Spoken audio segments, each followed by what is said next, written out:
আমরা জানি শফিক তুমি ঘরের ভিতরেই আছো, কোনোভাবেই পালানোর চেষ্টা করবে না। আমরা তোমাকে চারদিক থেকে ঘিরে ফেলেছি। যদি কোনো চালাকি করার চেষ্টা করো তাহলে আমাদের যা বাহিনী আছে তারা কিন্তু তোমার জামা কাপড় সব ছিঁড়ে ফেলবে।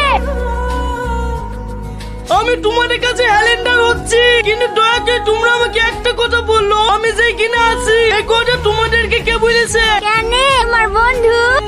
শালা মির্জাপুর, তুই এত বেঈমান। কি করবো বল, আমি তো বরবাদ হয়েছি, তুই আবার বাদ যাবি কেন? তুইও আমার সাথে হ। দেখো তোমরা আমাকে একটা কথার উত্তর দাও। কোনো উত্তর হবে না, ডাইরেক্ট রাখি পরানো হবে। এই তোরা ধর ওকে।